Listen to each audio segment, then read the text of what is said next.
สวัสดีมื้อนี้มาอยู่กับจ่อยอีกเช่นเคยเนาะจ่อยเนาะมื้อนี้จ่อยสิมากินมะขามให้เบิ่งเนาะนี่เนาะมะขามกันนี่มะขามแล้วก็แจ่วเนาะแจ่วปลาแดก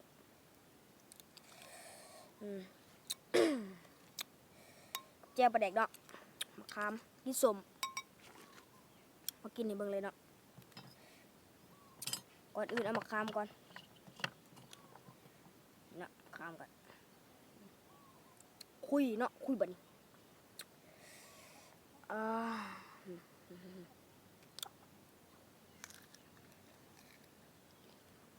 อืม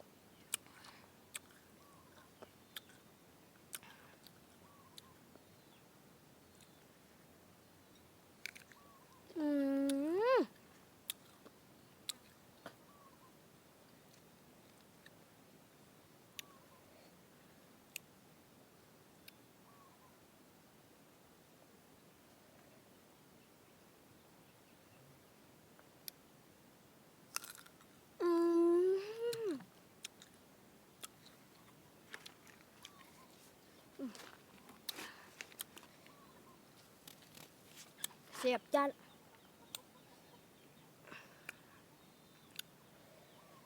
อืม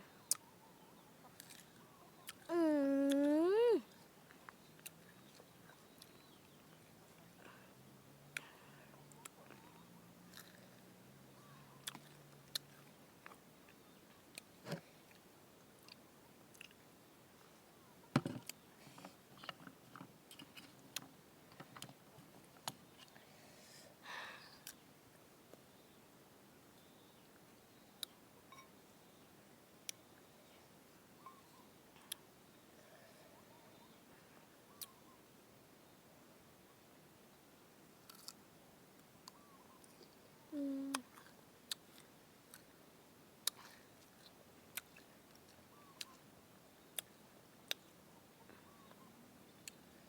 ขี่ไรได้มือแรงเก็บทองแรงมากำตอนแรกเนาะ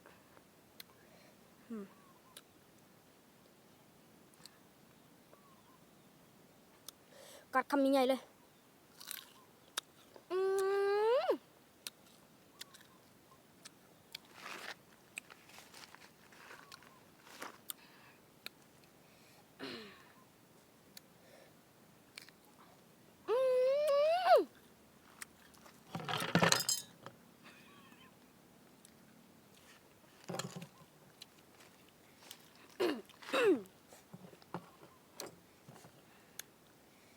อืม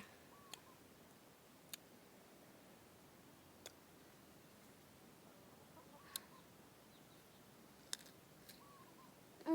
มอร่อย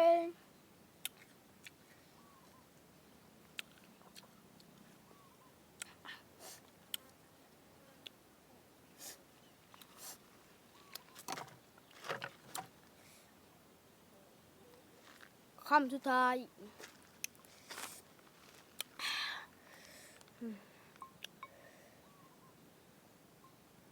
คำสุดท้ายไป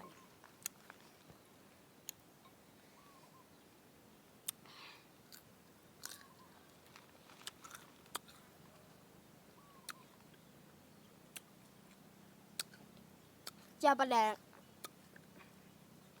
เยิ้มๆเลยไปหน่อย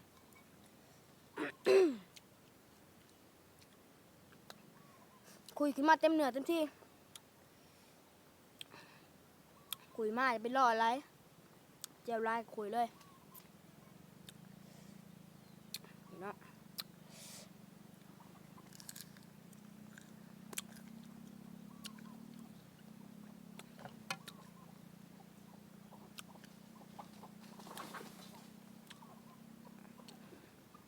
อันไก่ผู้ไรตอกดากกันนะก็ได้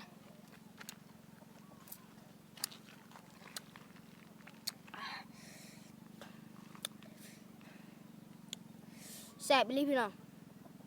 แจ้วก็แสบไปเลยปุ๊บเขากันขนาดก็มาคาม